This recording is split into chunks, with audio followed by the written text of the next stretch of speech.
Bonjour chers téléspectateurs, asseyez-vous confortablement. Bienvenue dans votre émission Canaan Club, un instant agréable chez vous avec nous. Nous nous intéressons aujourd'hui à un sujet qui concerne le tourisme parce que vous avez été nombreux à réagir sur notre page Facebook, sur notre forum WhatsApp ainsi que sur notre chaîne YouTube. Nous rappelons que cette émission, vous qui la faites. Nous remercions cet espace qui nous a accueillis cet après-midi. Le snack bar, voilà, je vais y arriver. Le snack bar, le Tribord. Merci de nous recevoir et nous vous donnons rendez-vous juste après ce jingle.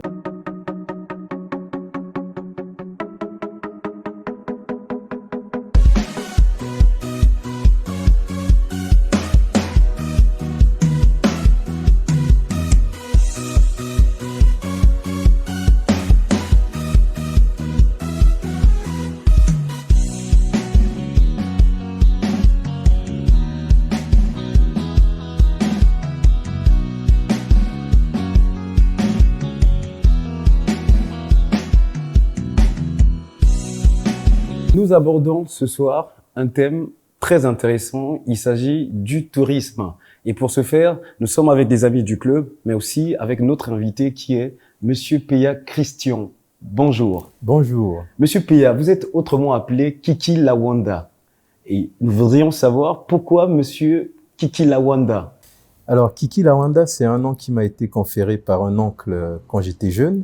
Kiki, parce que vous le savez, ce qui s'appelle Christian ou Christelle ont ce diminutif de Kiki. Et Lawanda, parce qu'il s'agit de mon deuxième nom. Mon deuxième nom, c'est Wanda. Ah, donc c'est un nom pour artiste, en fait. Tout à fait, c'est mon nom d'artiste. D'accord, d'accord. Et nous sommes également avec Monsieur Georges Ngila. Bonjour. Bonjour. Comment allez-vous, Monsieur Georges? Ça va. Monsieur Sage Mounougu. Bonjour. Moudungu. Merci. Merci. Monsieur Sage Moudungu, bonjour. Bonjour. Comment allez-vous? Bien. J'espère que vous aussi. Très bien, merci. Alors, sans plus tarder, nous allons rentrer dans le vif du sujet. Et la première question qu'on se pose, en tout cas, c'est de savoir de la photographie, Monsieur Christian Peya. De la photographie, vous êtes passé au tourisme. Qu'est-ce qui s'est passé? Pourquoi comment vous avez fait pour gérer la transition de la photographie au tourisme? Alors, depuis, on va dire, le collège, lycée, j'avais une passion, c'était la photographie et la vidéo. Donc, je m'amusais à l'époque avec les appareils de mon père, donc caméscope ou appareil photo pour filmer mes collègues ou mes amis à l'école. Et par la suite, j'ai développé également une autre passion qui était celle de l'aventure, des randonnées, de la découverte de nouveaux paysages. Donc, quand je suis rentré au Congo en 2013, je me suis dit qu'il y avait au Congo donc beaucoup de sites. Je voyais un peu les expatriés ou ceux qui venaient au Congo de manière, on va dire, assez brève ou temporaire, qui faisaient visiter le Congo. Donc, nous étions pas appropriés notre pays et j'avais eu envie, en fait, de changer les choses. Donc, je me suis dit, j'aime la photo, j'aime la découverte, pourquoi ne pas combiner donc ces deux passions-là et de la mettre au service du Congo. D'accord. Donc, vous avez finalement agencé les deux savoir-faire, c'est-à-dire vous êtes à la base un amateur de photographie et ensuite, voyant que le secteur touristique était un secteur qui était un peu négligé à l'époque où vous êtes certainement rentré, vous avez voulu agencer les deux pour apporter une couleur, sinon votre connaissance, votre expertise dans le domaine, dans le secteur. C'est cela.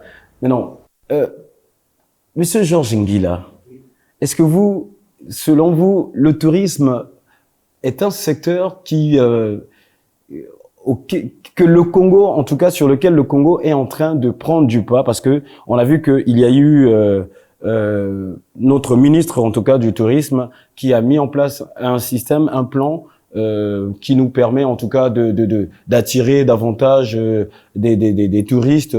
Est-ce que ce projet est-il réel? Est-il porteur au Congo ici, le secteur touristique? Mais déjà, suivre Christian, il vient de parler des expatriés qui venaient, qui découvraient et qui nous faisaient même encore découvrir nous-mêmes. Donc, c'est un secteur touristique. Plutôt le secteur touristique, c'est un secteur prometteur qui peut nous faire rentrer des devises dans le pays parce que nous avons beaucoup de sites ici. Vous avez Odzala, vous avez la Léfini, vous avez le lac Bleu, vous avez la mer. Il y a beaucoup de pays en Afrique qui n'ont pas la mer, hein. Et nous avons au moins la mer. Et nous avons la côte, ici au tribord où nous sommes. Je crois que ce n'est pas loin de la mer. Et donc ça aussi, c'est à capitaliser. Il y a beaucoup de choses dans le pays que nous pouvons capitaliser pour faire promouvoir notre tourisme. Ah, d'accord. Maintenant, si l'on considère tous les efforts, en tout cas tous les efforts déployés en matière de tourisme par les pays africains, est-ce qu'aujourd'hui, on peut dire que le Congo accorde une priorité suffisante dans ce secteur de tourisme? Alors, je pense qu'aujourd'hui, il y a des actions qui sont mises en œuvre, notamment par le ministère du Tourisme. On a, par exemple, on a vu récemment qu'il y a le e-visa, donc le visa électronique qui veut être mis en place pour aider donc à faire en sorte qu'il y ait plus de personnes qui viennent facilement au Congo.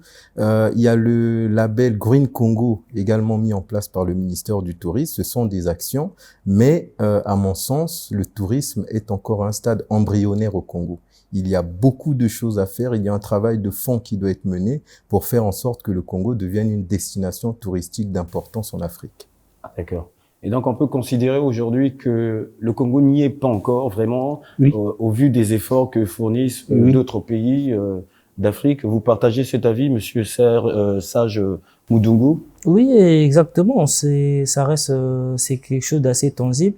On peut le voir sous d'autres cieux. Aujourd'hui, il y a des pays qui font office de réelles destinations de touristiques. Notamment, on peut citer le Kenya, on peut citer le Maroc, avec des villes comme Marrakech et, si vous voulez, Tanger. C'est vraiment des vraies sources d'attraction. Je ne dis pas que chez nous, on n'en a pas, ou qu'on n'a pas d'éléments qui valent la peine d'être exploités. Mais je pense qu'après un processus sérieux et des réelles prises de décision, les choses pourront bouger. Les choses pourront bouger. Vous avez quelque chose à ajouter? Je peux rajouter quelque chose, des faits. Alors, en 2018, selon certains rapports, en Afrique, il y a eu 68 millions de touristes. Et quand on voit les chiffres du Congo, on est à peu près à 200 000 personnes qui sont venues au Congo pour le tourisme. Bon, ce sont des chiffres qui ne sont pas officiels, mais sont des estimations. Donc, on voit quand même que la place du Congo est infime. Pour prendre un autre exemple, le Maroc, ça a été en 2018 également 12 millions de touristes, ou le Kenya à peu près 2 à 3 millions de touristes. Donc on voit que le Congo a une place qui reste encore assez très faible dans le tourisme au niveau africain. Si, mais je crois qu'on peut aussi ajouter parce qu'il y a des obstacles. Il n'y a pas longtemps, lorsqu'il y a eu la rencontre entre Madame la ministre et les hôteliers, certains ont fait remarquer que le Congo n'est desservi que par Air France et par Royal Air Maroc. Or, les touristes, ce sont des gens qui veulent ce qui est moins cher. Et quand vous n'avez que deux sociétés qui monopolisent un peu la destination Congo, alors là, ça ne va pas. Et donc, il faudrait peut-être qu'on élargisse la gamme de ceux qui desservent Pointe-Noire et Brazzaville, parce que là, les prix qui sont les leurs sont vraiment des prix qui sont rébarbatifs pour les touristes. Alors, mais est-ce qu'on peut réellement dire que et puis, c'est vrai qu'il n'y a pas assez de compagnies aériennes qui desservent le Congo, mais est-ce que là, à cela ne s'ajoute pas le problème, en tout cas, de sites réels touristiques? C'est-à-dire, est-ce que on a ici au Congo des endroits qui peuvent attirer des touristes? Peut-être qu'on sait que ailleurs, les gens, il y a des pays, par exemple, le Maroc vit essentiellement que du tourisme. Et lorsque vous partez au Maroc, vous ne vous ennuyez pas parce qu'il y a beaucoup d'endroits à visiter. Mais est-ce qu'on peut dire la même chose pour le Congo avant qu'on s'intéresse justement aux compagnies aériennes qui monopolisent un peu le marché? Si. Si vous prenez par exemple le cas de la cuvette ouest avec le parc national de Odzala, c'est un grand parc parmi les parcs qui sont en Afrique. Et il a été créé en 1935. Et vous voyez que aujourd'hui, vous trouvez plus des Sud-Africains qui y vont. Bon, le problème, c'est que il y a un problème de desserte. Parce que, à partir d'Evo pour arriver au parc national de Zala, la route n'est pas bonne et il n'y a pas aussi d'avion. Voyez-vous, donc il faut toujours avoir un 4x4 et actuellement, il se pose un problème de desserte. Donc, nous avons un grand parc comme celui-là. Malheureusement, l'accès, c'est l'accès vraiment. On peut pointer du doigt les infrastructures Monsieur Les P. infrastructures, Ouais. oui. Moi qui sillonne le pays, je me rends compte effectivement qu'on a un sérieux problème d'infrastructure, les routes notamment, parce que pour accéder à certains endroits, il faut une grosse logistique, des 4x4, et parfois ça suffit même pas. Aussi le côté hébergement dans les recoins du pays, les coins les plus reculés, il est parfois difficile de se loger correctement. Bon, si on est un aventurier, comme moi, on peut aller avec sa tente, la poser et puis passer la nuit. Mais c'est pas forcément le cas de tout le monde. Ah oui. Et ça, il faut être en tout cas un habitué pour se balader avec sa tente. Monsieur Sage, est-ce que vous avez déjà exploré aussi les moindres coins du pays? Est-ce que vous, autant que passionné aussi du tourisme, avez-vous par exemple des recommandations à faire? Il y a un coin du pays que vous avez visité qui vraiment vous a plu. Est-ce que vous pouvez recommander ce coin ou voilà Ben, nous sommes au Cuyo. Bon, déjà, en tenant compte des avis de mes confrères, vous savez que c'est vrai, le tourisme, j'aime bien voyager, comme tout le monde en fait, comme la plupart des gens. Mais vous comprenez déjà que, comme on dit, notre pays regorge de pas mal de ressources sur ce plan-là, mais qui ne sont pas faciles à atteindre. Alors, si je peux m'appuyer à ce qu'a dit monsieur Péa tout à l'heure. Donc, vous comprenez que, certes, l'envie est là, mais on est certes miné par certains, on est miné en fait dans notre désir, parce qu'on ne peut pas aller jusqu'au bout. Mais qu'à cela ne tienne, donc, s'il y a une préoccupation, c'est juste un élan de cœur, un cri de cœur. Maintenant que les choses commencent à peine à bouger, c'est vrai qu'on est... Ah, vous estimez que les choses commencent à bouger? Oui, ça commence à bouger, oui. Oui. On a un ministère aujourd'hui bien bâti qui essaie tant bien que mal, avec les moyens qui le sont alloués, de pouvoir bien vouloir faire quelque chose. Bon, ça ne va pas se faire Rome ne s'est pas bâti en 2 jours, hein. Donc ça viendra avec le temps, mais qu'on continue dans ce sens afin qu'on puisse avoir des réelles dispositions pour pouvoir permettre à tout un chacun, congolais ou étranger, de pouvoir s'épanouir au Congo-Brazzaville. Alors, quels sont finalement les mécanismes, ou je voulais dire, comment les pays du continent peuvent-ils booster le secteur touristique? Parce que les problèmes que nous avions ici au Congo, certes, on n'a pas toujours les mêmes problèmes, mais on constate qu'en Afrique, le tourisme reste vraiment à exploiter encore. Voilà, il y a beaucoup de choses à faire encore dans le secteur touristique. Quels sont finalement les éléments qu'on peut mettre en place, les mécanismes qu'on peut mettre en place pour booster justement le secteur touristique? Alors moi, je dirais déjà donc l'accès au pays, les visas. On a vu que le Rwanda, c'est notamment, qui est une référence aujourd'hui en matière de tourisme en Afrique, qui s'est lancé dans une politique en fait d'ouverture, à faciliter l'accès aux visas et ça a boosté en fait l'arrivée des touristes dans son pays. Le Congo donc entame cette procédure. On espère qu'elle va aboutir avec le e-visa dont j'ai parlé précédemment. Donc ça, c'est un point. Il y a le point également qui était évoqué par Monsieur Ngila, qui est celui on va dire des avions, enfin la desserte via les compagnies aériennes. Aujourd'hui, le Congo est une destination via Air France qui coûte entre 1000 à 1200 euros. Alors que pour aller au Sénégal ou au Cameroun, un touriste va payer entre 500 et 800 euros grand maximum. Alors, on se demandera pourquoi il va préférer choisir le Congo qui coûte 2 fois plus cher à une destination comme le Sénégal ou le Kenya, alors qu'il peut avoir des tarifs moins élevés. Donc ça, c'est une autre problématique. Mais là, je pense que le Congo a un levier parce que on a des taxes aéroportuaires qui sont assez élevées. Sur les billets, quand on voit, c'est souvent de l'ordre de 500 euros. C'est un levier sur lequel on peut jouer parce que dans d'autres pays, les taxes aéroportuaires sont moins élevées et ça fait en fait effectivement le fait que les tarifs sont moins élevés également. Donc les taxes aéroportuaires ont un impact évident sur le coût des billets.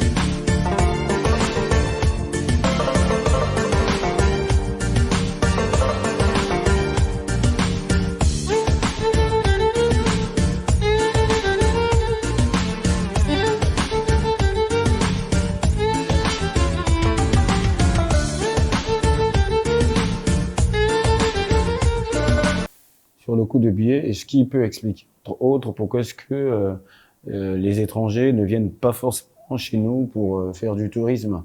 Monsieur Nguila, oui, et il y a aussi, je crois qu'il a soulevé ce point-là. Il faut quand même mettre les infrastructures d'accueil à certains standards. Hein, parce que parfois, quand on va en campagne, vous savez, nous avons beaucoup de bonnes structures, hein, mais elles sont d'abord moins connues et puis elles coûtent cher aussi. Hein. Ici, par exemple, nous sommes à Pointe-Noire, c'est vrai, mais nous sommes aussi dans le Kouilou. Et dans le Kouilou, nous avons par exemple à Konkwati, un bon site où on peut voir des animaux et autres, mais là aussi encore, on n'est qu'à 140 km de 140 ou 160, mais là encore, il faut vraiment des moyens des 4x4, et maintenant qu'il pleut, ce n'est pas évident. Alors voyez-vous, ça sont des barrières, alors que nous avons ce que les autres n'ont pas. Nous avons la faune, hein, donc les animaux, les bêtes, vous pouvez aller voir des éléphants en nature. Il y a des gens qui n'ont pas encore vu un éléphant, mais il suffit seulement d'aller à Konkwati, ils verront un éléphant en nature. Il y a des réserves de gorilles. Vous savez, il y a Jeanne Goudal ici qui a à Chimpunga. Et il y a beaucoup donc de choses que l'on peut visiter. Malheureusement, les infrastructures font défaut. Les moyens d'accès aussi font défaut. Et tout cela. Et puis en plus, je crois que les ambassades aussi ont quand même quelque chose à faire pour vendre l'image. Parce que avant que les gens ne viennent, c'est d'abord vous qui vendez votre image à l'étranger. Et c'est vrai qu'on a, je crois, mis un site web pour montrer le Congo, mais parfois les sites en question ne sont même pas réactualisés. On n'a que de vieilles images quand on tape le Congo. Voyez-vous. Donc il y a des petites choses que l'on peut faire en synergie pour que le tourisme puisse se développer. Alors moi, je veux illustrer le propos concernant Konkwati. On est effectivement à environ 160 km, mais on met 5 heures pour y arriver, voire 6 heures. Alors que 160 km dans de bonnes conditions, en moins de 2 heures, en roulant à 100 km/h, on y est. Donc ça illustre un peu le propos relatif aux infrastructures. Et donc, qu'est-ce que on est un peu pris au piège par rapport à ce problème d'infrastructure. Maintenant, pour essayer, nous, d'intéresser davantage des personnes qui sont à l'extérieur du Congo, de les attirer, que doit-on faire finalement? Est-ce que ça dépend forcément d'une volonté politique ou nous aussi, en tant qu'amateurs, en tant que, en tout cas, compatriotes, il y a une image aussi sur les réseaux sociaux les réseaux sociaux sont les gens sont très actifs sur les réseaux sociaux, mais on peut constater que les Congolais ne sont pas forcément fan des selfies où on expose un paysage du pays, par exemple, où on voit, par exemple, aux États-Unis, quelqu'un qui s'y trouve derrière Hollywood. Il y a une fierté de prendre une photo où c'est marqué derrière Hollywood pour dire justement qu'on est aux États-Unis. Mais pourquoi finalement nous Congolais ne sommes pas intéressés à vendre notre image positivement? Pourquoi ce phénomène selon vous? Bon, ce n'est pas seulement une question d'image, mais aussi c'est une question aussi de produit. Vous voyez, par exemple, nous avons le fleuve Congo. Mais les gens ne font pas des croisières sur le fleuve Congo. Ça n'existe pas. Nous avons l'un des plus grands fleuves du monde, mais il n'y a pas de bateau pour faire des croisières sur le fleuve Congo. Or, ça, ce sont des activités que l'on peut facilement faire. Vous avez un bateau, vous vous adressez à une agence, et puis bon, il y a des gens qui vont faire leur fiesta là-bas. Il y a eu un temps, ça se faisait sur le Bakwilou, mais ça ne se fait plus. Et parce que le tourisme, ce n'est pas seulement venir voir des animaux, mais c'est voir la nature, voir les eaux, ainsi de suite. Donc, il y a beaucoup de petites opérations que les gens peuvent faire. Et il y a aussi un élément à ne pas négliger, le coût de la vie aussi, pour attirer des touristes. Estimez-vous que le coût de la vie au Congo nous permet en tout cas d'attirer des personnes, des étrangers pour faire du tourisme ici? Monsieur Sage, pensez-vous que le coût de la vie au Congo, ça va? Bon, déjà, je pense que si on peut se référer aux réalités des autres pays, déjà, prenons la zone ouest africaine par rapport à la vie en Afrique centrale. Le coût de la vie est largement moins coûteux qu'ici en Afrique centrale. Tout simplement, j'ignore les raisons. Peut-être le fait que soulevé précédemment par Monsieur Nguila, le coût des les taxes de douanières peut-être assez élevées, qui portuaires, qui exigent aux commerçants, eux, à leur niveau, de pouvoir rentabiliser leur importation. Donc, ils sont au niveau obligés à ce moment d'augmenter le prix de vente des denrées alimentaires. Donc, tout cela, je pense que ça vient rajouter un frein à notre envie de développer notre tourisme. Notre secteur touristique. Voilà, notre secteur touristique. Maintenant, il y a aussi un volet qu'on ne doit pas oublier surtout. Dans les grandes villes, c'est-à-dire les villes un peu cosmopolites de notre pays, je peux dire que la sécurité est assez garantie. Parce que le Congo est un pays relativement calme sur le plan extérieur. Mais aujourd'hui, je pense que quand on va dans le Congo profond, est-ce qu'aujourd'hui nous pourrons garantir, nous avons des structures, je ne pense pas que nous sommes en mesure pour l'instant de viser un tourisme assez épanoui, assez large, parce qu'il faudra garantir aussi la sécurité de ces citoyens qui viendront. Donc tout cela, je pense que ça doit faire l'objet d'une réelle réflexion du ministère de la tutelle et de tous les Congolais en général, parce que nous sommes tous concernés. Donc un problème sécuritaire aussi peut être constituer un frein par rapport au secteur touristique. Si. Mais aussi, parce que souvenez-vous, il y avait le rallye Paris-Dakar. Ça entraînait beaucoup de touristes dans la zone. Mais lorsqu'il y a eu des problèmes d'insécurité, le Paris-Dakar n'existe plus à cause de ces problèmes-là. Et donc, nous, par exemple, dans ce qu'il dit M. Sage, nous avons eu, par exemple, le pool qui est encore en insécurité. Cela ne pouvait pas faire que l'on aille, par exemple, visiter la Lufulakari, tout ce qu'il y a de bon à Boko, un peu partout. Voilà. Maintenant, sur ce, on va prendre une question aussi, qui est celle de savoir quels sont, on en a parlé un peu ici, mais cette question a été posée par un téléspectateur qui nous a contacté, bien évidemment, sur notre page Facebook. Continuez à réagir sur notre page Facebook. Quels sont, selon vous, les sites au Congo, ici, touristiques, que vous pouvez proposer aux gens qui nous regardent, même à nous qui sommes avec vous aussi, parce que j'avoue que je suis un amateur du tourisme, mais je connais pas, j'ai pas d'adresse en fait. Voilà. Alors déjà, au-delà du fait qu'il y ait un problème d'infrastructure, je pense que nous ici en interne, ou pour ceux qui viennent, il y a quand même beaucoup de sites touristiques qui sont assez faciles d'accès et qui méritent d'être connus. Malheureusement, il y a un problème de vulgarisation, il y a un manque d'information qui fait en sorte que les gens ne savent pas quoi faire, ne savent pas où aller. Donc c'est d'ailleurs ce pourquoi je me bats avec certains comme Visiter le Congo, qui est un ami, un partenaire. Donc nous nous battons pour essayer de vulgariser tous ces sites qui soient faciles d'accès ou plus difficiles d'accès.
Alors, pour répondre à la question, si on part sur la base de Pointe-Noire, par exemple, nous connaissons les gorges de Diosso, un site quand même assez incroyable avec ses falaises, ou plutôt ses érosions, qui nous donnent un paysage pittoresque, connu de tous les Congolais, normalement, je pense. Ah bon? Il y a dans l'arrondissement Ngoyo, le lac Loufoaleba ou lac des Papyrus, qui est un lac assez merveilleux, une belle verdure, vraiment un paysage aussi là qui est magnifique. C'est juste là en Ngoyo, mais je vous assure que quand j'ai posté les photos pour la première fois de ce lac, les gens me demandaient mais où ça se trouve? Alors que c'est juste là, dans la ville. Un peu plus loin, dans la zone de Malélé, sur la route nationale numéro 1, il y a Kimbakala, avec un beau site également. Il y a un bivouac là-bas, et des cascades, des chutes assez innombrables. Le Mayombe, déjà, en tant que tel, c'est un lieu assez magnifique. On a l'océan qui est à nos portes. Les sites sont innombrables. Dans le Niari, les chutes de Mabafi, dans le Poul, le Foulakari. Quand on va dans le nord, dans la Likwala, il y a le lac Télé. À Brazzaville, nous avons les falaises de Manguengue sur le fleuve Congo. Et tous ces sites ont une histoire assez riche, assez particulière. Et c'est vrai qu'il y a la beauté du site, mais à côté, il faut retenir l'histoire qu'il y a derrière. En prenant l'exemple des chutes au Congo, on sait que il y a souvent un mythe lié aux sirènes, aux génies, et chaque village ou chaque localité, en fonction de sa chute, par exemple, peut avoir son histoire, et ça fait la beauté de la chose. Et il faut pas oublier quelque chose d'important dans le tourisme, il y a la culture également. La culture, oui, au Congo, il y a un devoir de mémoire, malheureusement, que nous ne respectons pas, qui est celui de la traite négrière. Au Congo, le port de Luango, c'était l'un des plus importants d'Afrique, avec près de 2 millions de personnes qui ont transité donc depuis plusieurs pays de la sous-région vers ce port et qui sont allés vers une destination inconnue. Mais malheureusement, c'est une histoire qui est méconnue, et ça, il faut que ça change. D'ailleurs, on voit comparativement à d'autres pays comme le Sénégal avec Gorée, ou le Ghana avec Cape Coast, si ma mémoire est bonne, il y a des infrastructures qui sont là pour rappeler aux gens ce qui s'est passé. Au Congo, quand on arrive, c'est vrai qu'il y a une stèle, mais le port d'embarquement, le point de non-retour n'est matérialisé par rien. Et ça, c'est vraiment dommage. C'est vraiment dommage. Et on peut aussi ajouter, il a fait un bel exposé, on peut aussi ajouter les grottes. Tout à fait. Il y a des grottes un peu partout, dans la Bwenza. Oui. Voilà. Donc, on retient que le Congo a pas mal de sites, regorge en tout cas, pas mal de sites que vous pouvez visiter. Le problème, c'est peut-être au niveau de la communication. Mais en tout cas, ensemble, ce Congo a besoin aussi de vous, chers téléspectateurs, pour pouvoir lui redonner son image vue de l'extérieur, de sorte à attirer davantage les tourismes. Alors, nous vous remercions d'avoir été fidèles à ce programme. Nous remercions tous nos partenaires, le salon de beauté et spa, il était une fois. Nous remercions le salon de beauté et de mode, Canaan Fashion. Nous remercions cet espace qui nous a accueillis ce soir, le Tribord, juste en diagonale de la Voile Blanche, au WAF. Je remercie également mon styliste, Monsieur Mams. Merci pour ce beau vêtement et nous vous donnons rendez-vous pour très bientôt. Restez scotchés.